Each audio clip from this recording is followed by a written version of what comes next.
Bismillahirrahmanirrahim. Assalamualaikum warahmatullahi wabarakatuh. Saya Muhammad Aziz Taufik bin Arifai, nombor matrik 068872. InsyaAllah pada hari ini saya akan membincangkan berkaitan dengan jihad di dalam menuntut ilmu. Sebelum kita membincangkan dengan lebih lanjut, kita kenali dulu apakah yang dimaksudkan dengan jihad dan apakah yang diertikan dengan ilmu.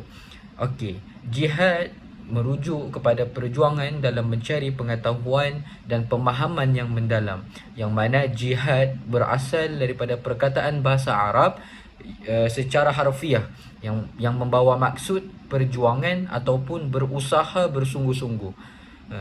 Di dalam konteks ilmu, jihad ilmu melibatkan dedikasi dan upaya yang berkelanjutan untuk meningkatkan pengetahuan, memperluaskan pemahaman dan mencapai keunggulan intelektual.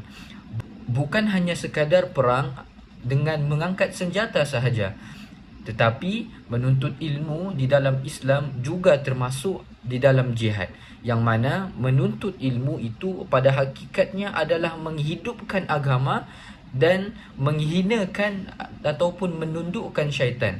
Dan pula dalam menuntut ilmu itu sangatlah melelahkan.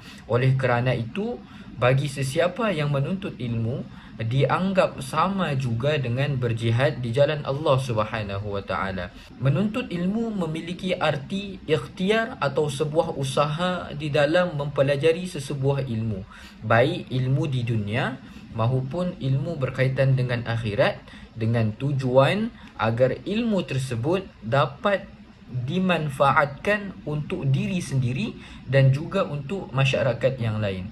Rasulullah sallallahu alaihi wasallam bersabda, mafhumnya menuntut ilmu itu hukumnya adalah wajib bagi muslim lelaki dan muslim perempuan. Hadis tersebut tentunya sudah tidak asing lagi di fikiran kita, bahawa kewajipan menuntut ilmu itu diperuntukkan bagi setiap orang Islam, yang mana jihad ilmu ini juga melibatkan berbagai aktiviti seperti membaca, belajar, berdiskusi dan mencari pemahaman yang lebih melalui penelitian. Hal ini juga melibatkan semangat ketekunan, semangat kerja keras dan keinginan untuk terus belajar di sepanjang hayat kita. Jihad ilmu mendorong orang untuk menjauhkan diri dari ketidaktahuan dan mengejar ilmu pengetahuan yang bermanfaat bagi diri sendiri dan untuk masyarakat. Dan juga di dalam agama Islam juga, konsep jihad ini sering dikaitkan dengan pentingnya belajar dan mengembangkan ilmu pengetahuan agama. Bukan sahaja ilmu agama, tapi ilmu-ilmu yang lainnya juga. Dan jihad merupakan satu bentuk ibadah yang dihargai di dalam Islam, kerana pengetahuan yang benar dan pemahaman yang mendalam dianggap sebagai modal untuk memperbaiki diri, untuk menghormati Allah Subhanahu wa taala dan Rasulnya, dan untuk melayani umat manusia yang lain dengan bijaksana. Tidak hanya itu, banyak lagi manfaat-manfaat jika kita berjihad di dalam menuntut ilmu ini, dan salah satunya ialah Allah Subhanahu wa taala akan membezakan di antara orang yang menuntut ilmu berbanding dengan orang yang tidak menuntut ilmu, dan Allah Subhanahu wa taala juga akan mengangkat darjat orang yang berilmu ini, dan orang yang berilmu juga sentiasa dijadikan sebagai rujukan. Daripada Abi Ja'far rahimahullah ta'ala berkata, mautu alimin ahabbun ila iblis min mautin sab'ina abidan.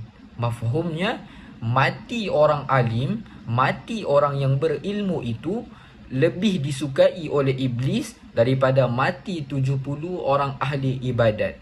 Hadis ini hadis riwayat Baihaqi. Dan pernah ditanya kepada Sa'id bin Jubair, apakah alamat binasanya manusia? Dan jawabnya adalah dengan kematian ulama. Jika kita melihat apa yang dikatakan oleh Sa'id bin Jubair ini, yang mana jelas menunjukkan kepada kita bahawa ilmu, hikmah dan juga para ulama mempunyai kelebihan yang tersendiri. Justru apabila berlakunya kematian ulama, maka sebenarnya cacatlah dunia ini dan umat manusia dengan terpadamnya pelita atau obor yang menyuluh kehidupan mereka. Seperkara yang perlu kita ingati adalah kematian para ulama biasanya akan dirasai oleh generasi yang kehilangan generasi dan kehilangannya begitu terasa sehingga membawa kepada sebutan dan nostalgia yang indah tatkala wujudnya ulama tersebut di kalangan masyarakat. Ini kerana ulama ini diibaratkan seperti bintang di langit, yang mana ramai orang boleh menjadikan mereka ini sebagai pedoman, seperti kata Abu Muslim Al-Khawlani. Semoga para ulama diberkati oleh Allah Subhanahu wa taala dan ilmu mereka terlebih dahulu dapat diambil dan dikutip dari mulut mereka oleh generasi selepasnya, agar kesinambungan ilmu bersambung. Dalam menghadapi kiamat, Islam mengajarkan kita untuk mempersiapkan diri secara rohani, melakukan kebaikan dan juga menjaga sikap kita, menjaga etika kita dalam menjalankan perintah Allah Subhanahu wa taala dengan baik. InsyaAllah itu sahaja daripada saya. Wassalamualaikum warahmatullahi wabarakatuh.